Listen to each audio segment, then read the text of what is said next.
Welcome to Awakening Soul Truth. I'm Allison Ledbetter. I'm Robbie Short. And today we are discussing ghosts. We're starting off the Halloween month of October in full form. Do we believe in ghosts? Yes. Absolutely, we believe in ghosts. And we also do not think most ghosts are scary. I have personally been having one-on-one conversation with ghosts for the last 20 years and have come to the conclusion that ghosts are really stuck people that have lost their connection to the divine when they were in the process of crossing over. That sounds a little bit overwhelming, but my experience is that they get stuck in the fear. A person will die, they start their process of crossing over, the love is there, the beauty of the divine is present in whatever form they believe in, and fear can creep in during this process, and sometimes people choose the fear. And I think the best example of this is when when a ghost has been, or a person has been killed suddenly, they literally can be like, I have so much more to do on earth.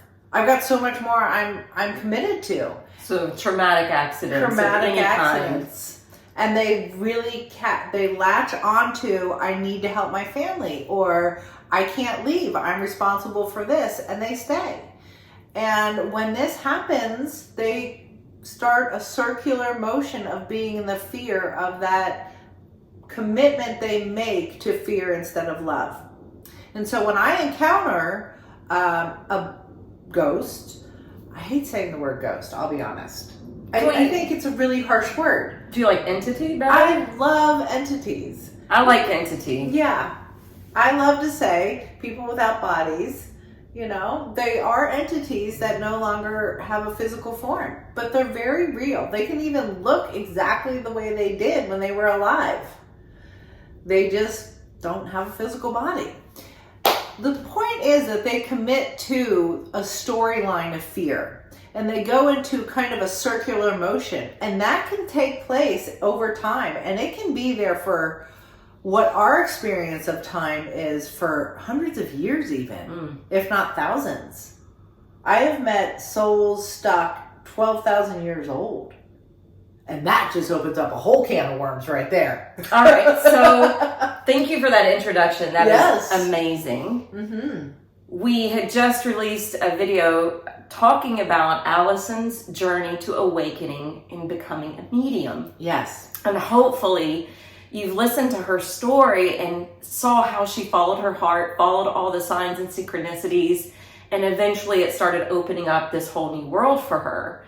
I have a question though. Yes. So we ended with you sharing a story about moving to Franklin. You went into a home that you were considering purchasing and you heard screaming. Yes. But you didn't see the entity, you heard the entity. I hear the entity. So curious, since you are a medium, it started off audible? Yes. And then turned visual? So it's both. I think the visual piece comes in waves.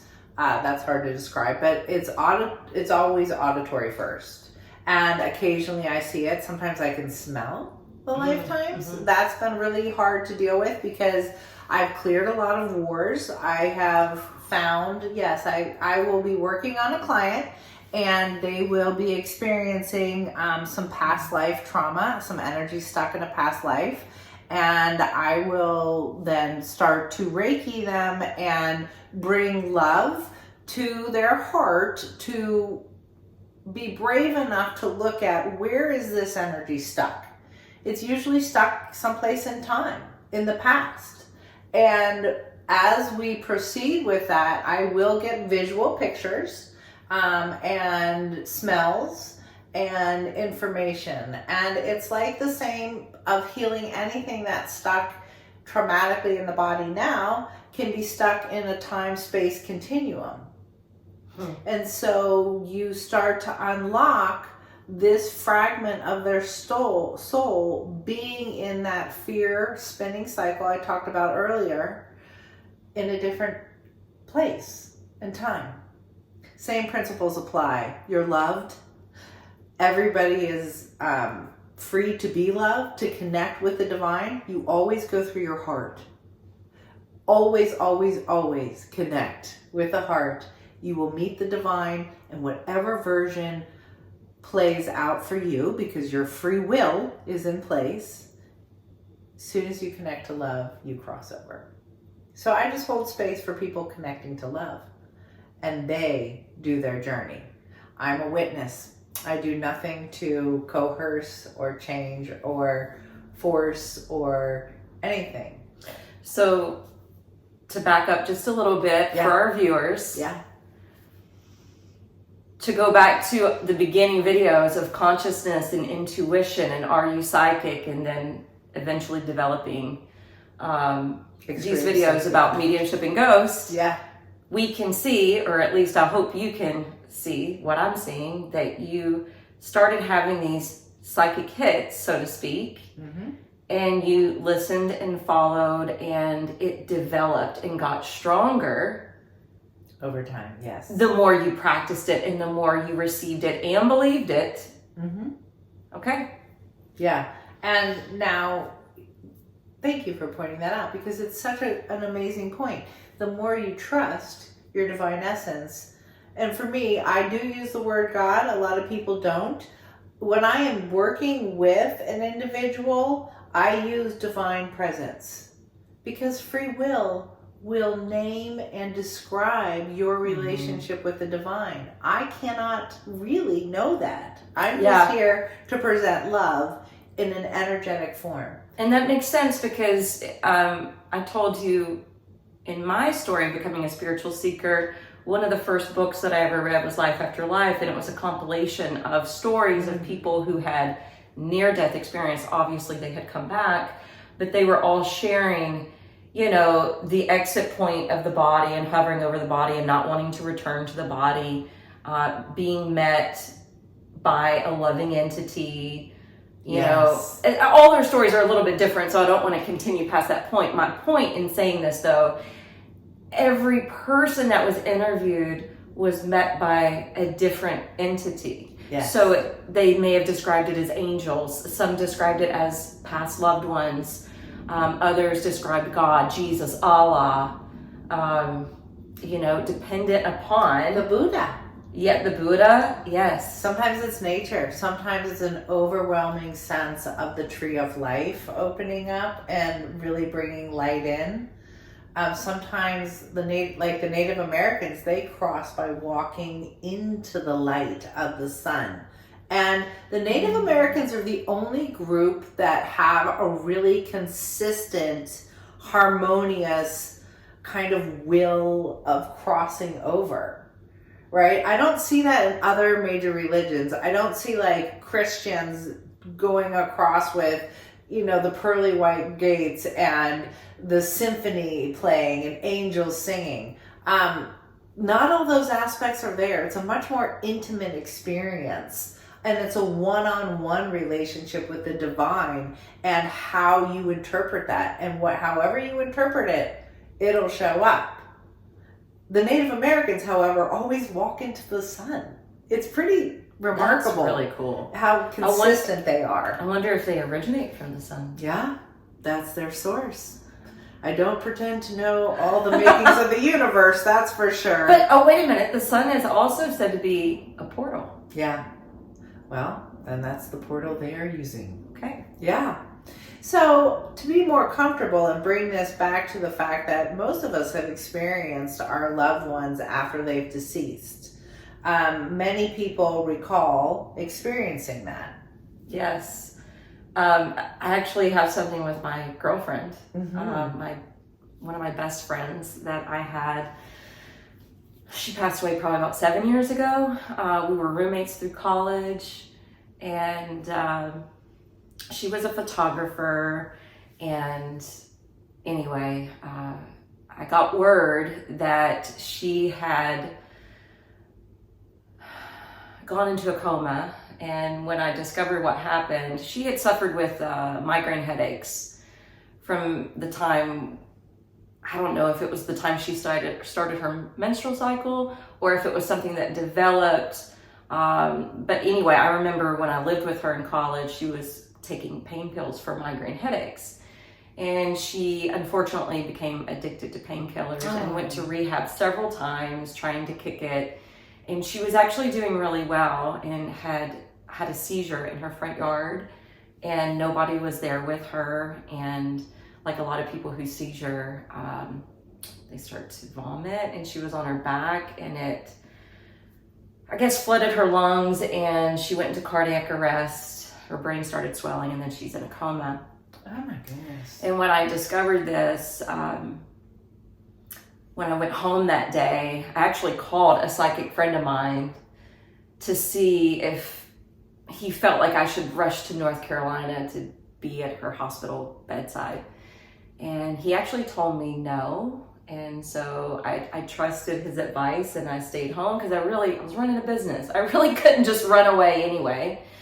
And I was just gonna kind of wait it out. But the next day, when I was with my son in his room, he was listening to music and a song came on the radio, and she and I used to go dancing all the time, and we loved dancing to industrial type music. And an industrial type song came on, and I wanted to say it was Fuel or Filter or some band like that. And I told Gabriel, turn it up. And when he turned up the music, I looked at the window, and there was this, I don't know if you call it an apparition. It was this shape of color, and it was just coming in through it to the window. We lived on like the third or fourth floor. So beautiful. And it was coming in, and in my mind, I thought, Kelly's here. Because I've always heard that, you know, when people are kind of on the cusp of dying, or when they're kind of in both fields, they may go and visit some of their friends and family. And I was like, Kelly's here. I'm going to have my last dance with her. And my son ran and grabbed a guitar that he had given her. And out of all the guitars he had in his room, I was like, why did you pick that one? This is the one Kelly bought me. Aww. And so I felt like I had this experience with her. Yeah. And then that evening I went into meditation, and it was the first time I tried to astral travel, and I took myself to her room, and she ended up passing away that night. But I felt like I had a moment with her. Absolutely. Before her passing. You did. And I think a lot of people have these moments right before or right after, because it's still so fluid. So fresh. I think it's a really good time to kind of recall if you've heard a story where people are like, there's evidence and proof that the soul continues. And that's what we're really talking about, the soul continuing on in existence, and it's just shedding its body. My grandfather, the moment he died, turned off the grandfather clock in the main hallway. So I think people have little stories like that all over the place. They get they feel a rush of energy when they cross, or it's like a sudden knowing. I think that's also a very typical response. When ghosts, when people are crossing over, there is tremendous amounts of love. I don't think of ghosts as scary, except for when they get tricked or trapped by dark energy. And that's real. And I think a lot of people think the other side is only light and loving beings, and that's not true. Well, I guess people have made room for the darkness and have called it the devil, or there's a number of names, the underworld, there are names for it. That is really real. There is almost two polarities on the other side. One is very divine and aligned with the sacred geometry and filled with light and joy and truth, divine truth. And then the other can be very tricky. And I've actually seen souls get tricked. And I'll tell you the story. It was in downtown Franklin again.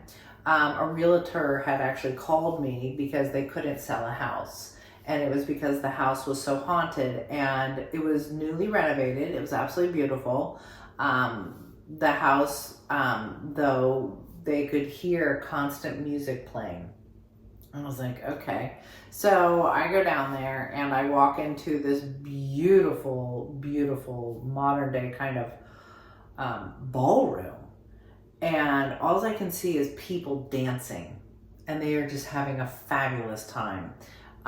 They are dancing and they're very dressed up. It's like old fashioned dresses to the floor. And there's white gloves. And the men are in tuxedos. And there's a piano playing in the background. And there's a few other like instruments there. And I'm just swept away by this celebration. And I think this is kind of odd though. It didn't feel like heaven. It didn't feel like love to me. So I went into my heart space and I just started asking angels to become present. And the first thing I always do is saying, everyone has the right to connect to love. And you're loved. And slowly but surely, it was almost as if they stopped dancing and everything started slowing down. And I was like, why are you dancing? And one gentleman said to me, because we're in heaven. And I'm like, you're not in heaven. You have been tricked. I literally said and thought with my being, you have been tricked. And I said, if you were in heaven, you wouldn't be dressed and stuck in the same pattern of dancing over and over again. And as far as I could tell, they had been there for about 120 years. I mean, a long time they'd been dancing there. And that's what it sounds like from the dress, the attire, yeah. And slowly but surely, I started seeing loved ones of theirs come in. I started feeling angels and the presence of the divine come in. And when people cross over, especially if I'm witnessing a mass group crossover, they kind of go off in bubbles or turn into white light and kind of pop, and they're in the other dimensional field. And I just kept thinking, wow, this is so beautiful. And I really discovered all these people were going in their own way and different loved ones were showing up. And that was beautiful. This brings up a good point. You may be thinking this too. Can you, because you get the visuals of them, can you tell the difference between obviously a ghost that is stuck and a loved one who is crossed over, who is now coming to help them cross over? Yeah. Like, is it this? They it's feel a different totally dimensional different. field. They feel right? totally different. But they bridge. They feel totally different though. The makeup of them, they you know, they're not hard set at all. They're not in a limited, like, it's almost like a frame of a movie. It's like if you froze it, there it is. They don't have the same quality at all. Okay. Yeah. And so then I started to realize, what the heck was keeping all of these people here? Like, why? And the man had said, I'm tricked. And like literally within 2 seconds of me asking that, because I always get answers because I trust the divine, I literally heard this dark voice and he's like, what are you doing? And I'm like, oh my goodness. And he was like, I had stripped him of his power. He was actually, he said to me, he had convinced these souls to come to his version of heaven. And that they could party and dance all they wanted. So this dark entity tricked them, very earthbound, was feeding off of their light. Keeping them in a field, almost like a bubble. It would be like walking into a hotel, right? Or a different space. And you just see it, but it's stuck. And he literally... and it was very masculine. They're not all very masculine. Some are females. He literally was a dark entity looking for source because when he had died, he cut himself off from the divine completely. And he no longer had source. And then they start to feed off of living beings or beings that they trap. And this is really a big concept to kind of wrap our heads around. And I would have never believed it if I hadn't experienced it over and over and over again. And I will tell you that this being then threatened me. It said, I'm going to throw stuff. And I'm like literally in a masterpiece of a house. I went and found the owner and I said, I'm just going to stand next to you, because I was kind of freaking out. I'm like, I don't actually deal very well with the physical part being threatening in the physical plane. Mm-hmm. And he was very clear, and he was making threats. And at this time, this is my first... running out the door. I know. I really wanted to. But this is the remarkable thing that happened. His energy, after I heard him, then started to come at me with full force. And it was like being in a movie. And it was like this huge, massive, scary, unbelievably disturbing, like dark, kind of smoky face. I'm like, this is the freaking movies. What is happening? Because it's in my mind's eye, right? But it's happening at the same time. Mm-hmm. And I just kind of put my hand on my heart, and I was like, I am love. My source is love. I am love. And that thing came at me so hard, and it stopped. Like literally right here. And in that moment, I just went, oh, I got this. I got this. You cannot touch me. I don't know why, but you cannot touch me. I am aligned with love. I think because you just said, now I'm aligned with love. Yeah, I was like, I'm aligned with love. I'm freaking out.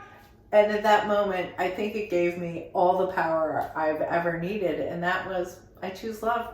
Okay. Yeah. So, there's a lot I want to say with this. Okay. Yes, please. First of all, I want to say we're made up about 70% water, and I've been wanting to bring this up since we started videos. So I'm going to go ahead and do it now.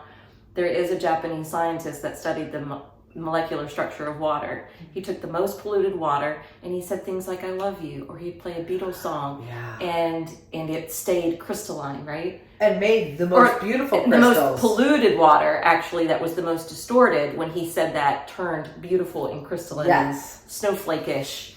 And then he would take the most pure water that looked like a pure snowflake, and he would say, I hate you, or play death metal music, and it would completely distort it. Yes. So there is something with this quantum physics world, with what you are thinking and saying at any given moment. Remember when we played with energy, and we were talking about the energy field that the body holds? If we are in this positive state, if we are saying something like, I am aligned with love, boom, you just create a force field around your body.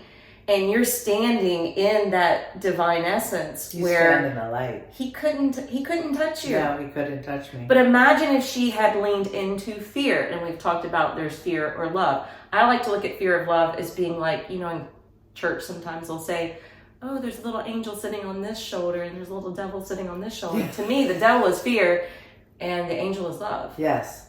You went right into that source of love instead of being scared. So you were protected.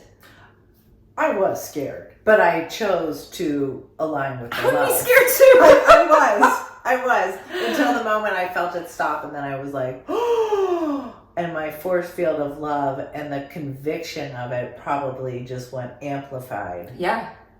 But then I love this scenario of you telling us, because quantum physics has proved that you can have a physical effect by your beliefs, that it actually plays out in the real world. Mm-hmm. So this is clearly a situation when people die, they are still exhibiting free will. They're still either connecting to fear or to love.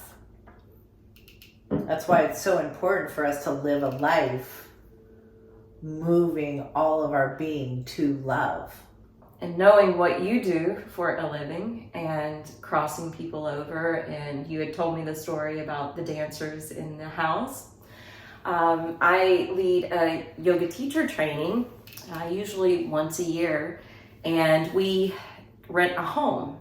And it's usually out in Leapers Fort, out in the country, because we want everyone to retreat away from their family and away from their work and away from the mail and their bills and responsibilities. And so we take everyone out into the country, and there's no TV.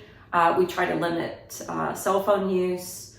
There's no drugs, there's no alcohol. We eat very clean. It's all vegetarian meals, and Well, we rented out this house we had never been to before, and on paper, right, on VRBO, it looked beautiful. All the pictures were just amazing. Every room had its own private bathroom, which was perfect for this. And I was the first one to arrive at the house.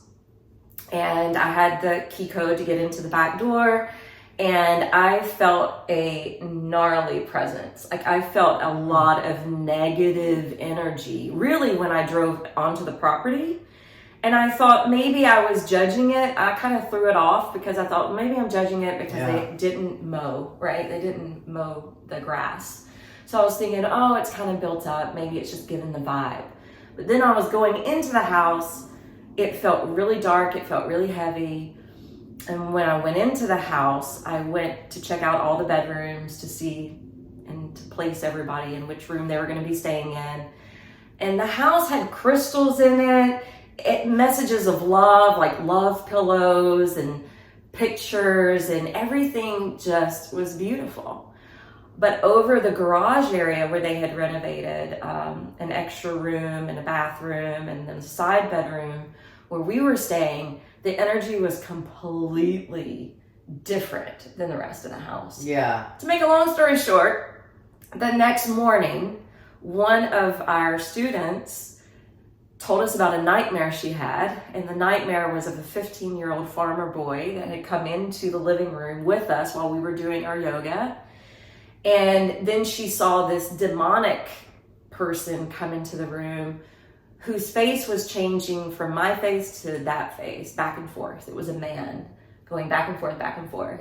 Trying very hard to say you're the light, not the light, and get a hold of almost your energy, because demonic forces can actually use impressions that they're seeing. It's really disturbing. They can actually mirror somebody else's face. Yeah, it's really It is like the movies. It is like the movies. Yeah, so this was going on. I was disturbed by the story because I'm included in this dream and it didn't sound very good. And I'm like checking myself going, okay, I feel like I'm in a really good space. I don't feel like I have anything dark attached to me. You haven't gone demonic? No, and I'm here teaching yoga and meditation, and so then that happens. And then the next night, my business partner, my co-leader, has a nightmare about me, and she dreamt that we got up and we were dancing, and I was going back and forth again between this negative entity and me. And then the same dream happened to the girl that was very perceptive. Yeah. So basically, like, we're 3 or 4 days into this house, and luckily I get a phone call. Yeah. And I see Elena crying on the phone, and I run over to see if she's okay, and she's like, I'm talking to Allison. And so we start talking to you, FaceTiming, because you say, let me see the house. And we have the phone and we're showing Allison the house. You're like, you're staying in an incredibly haunted house. Yeah. You picked up on 5 entities that were in the house. One of them was a farmer boy who was about, 14, 15 years old, what had shown up in Elena's dream. And then we had, there was a woman standing at the back door. We ended up going around the whole house. And you picked up on a woman standing at the back door where I had felt the presence of something dark. And I think there was a couple men in the house that were maybe alcoholic and abusive. It was a mess. It was gross. But anyway, she said the land itself was a vortex because there had been a couple wars, some kind of Indian war on the land, and then one of the civil wars on the land where there were unmarked graves. And so we were staying in a place that was a negative vortex, completely haunted house. I wasn't getting sleep. And then thankfully you helped to clear it. Yes. When you have a vortex on a land, it's not necessarily about the house. You have to get to the original source of where the energy started to go dark. Vortexes on the earth are light filled. The earth is light itself, and that love emanating. And so we had to go all the way back to the war and start to heal the men that had been killed in that war, and then those layers start to come off to that present day boy. It's really kind of alarming and scary for us to share and to realize this part about a demonic being mirroring you, because you obviously had such strong light and you were in a leadership position, and it was literally trying to use you as this avenue of trickery. And I'm so thankful really that you said alarming. that, because I'm sure the girls having these nightmares were questioning me and who I was. You. And thankfully, Allison was able to, read me and check me. And she was like, you're clean. You don't have any negative entities attached. Because I was thinking, is it me? Like, is there something attached to me? And thankfully, you were like, you're clean. There's nothing attached to you. But your soul, I don't know if you remember telling me this, but you said your soul, because you were the leader of this group and of this training, that you were protecting that's right. the other women in the house. Yeah. And that's why I wasn't getting any sleep.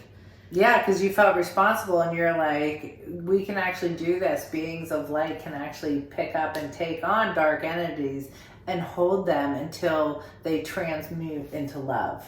And one of those evenings in the house, in case this ever happens to you, Yeah. I felt this presence over, of course I didn't have a visual, but I felt this presence standing over me, and it felt like it was sucking energy out of my body. And that's exactly what it's doing. And I had to, start praying and start asking for Archangel Michael for protection. Yeah. Was telling it to go. And so this is a really important note for anybody who has felt a presence, can't describe it, or don't want to face it. My advice to you is that's real. You're really feeling a sensation that you can't see. Call on the divine to protect you.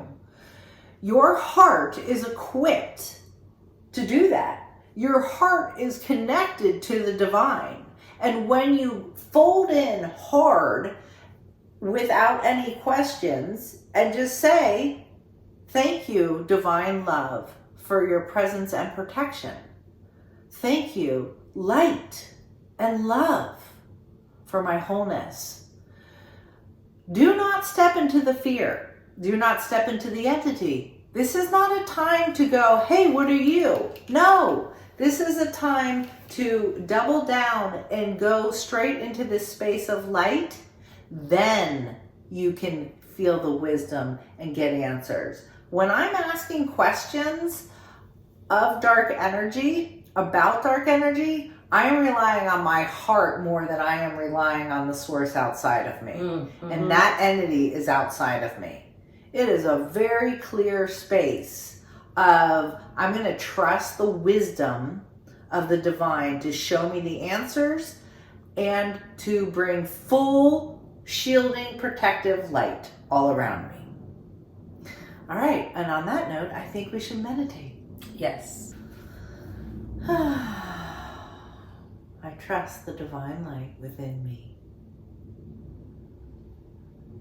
So just take a deep breath in, dropping down into your heart.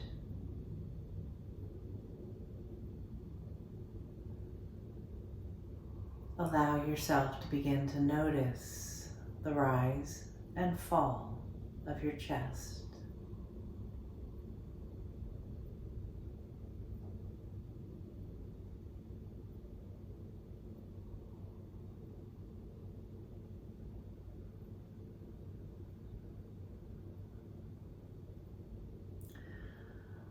I am calling all of the parts of me back to my heart.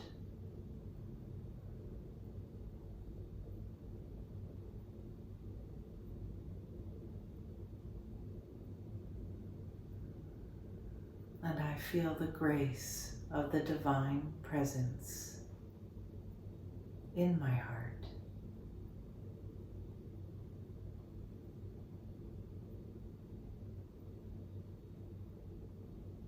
I feel the grace of the divine presence within me.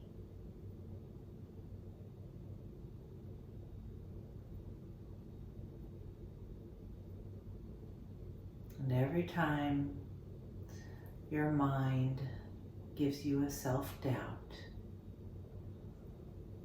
breathe into your heart and just feel love.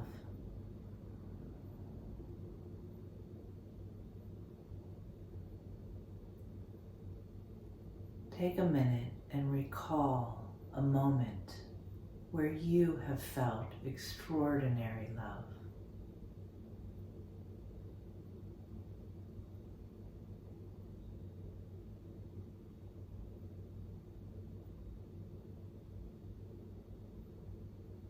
Allow yourself to feel the love from this memory.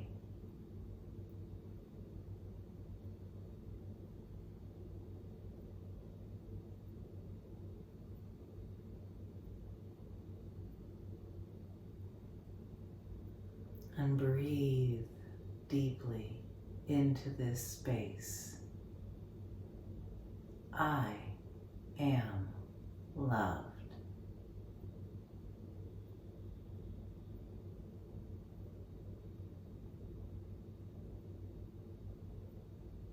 All of my being is loved.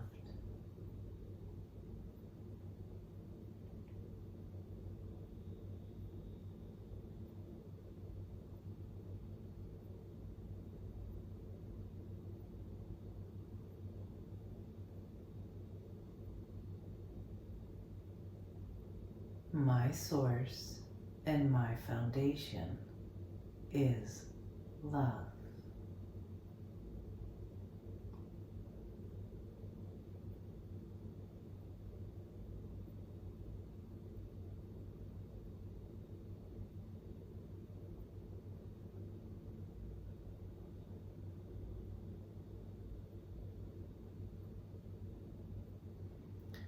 Again, just dissolve any doubts.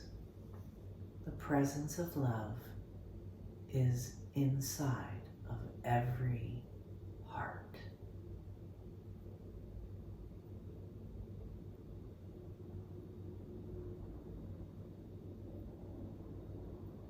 I am connected to love now.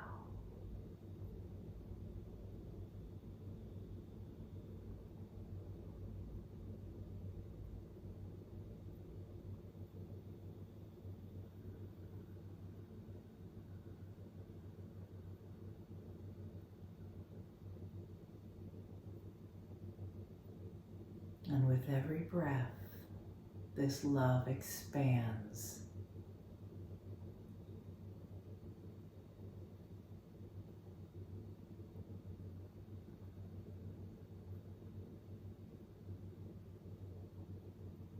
And it expands until it's this beautiful bubble of light surrounding your physical body.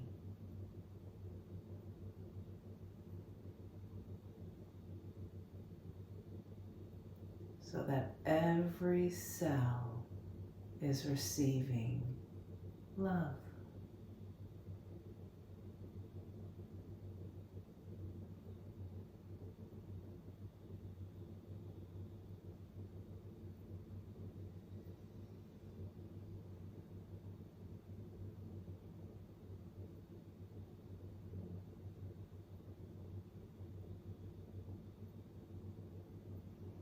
And for the next 5 minutes, allow yourself to receive the love of the divine.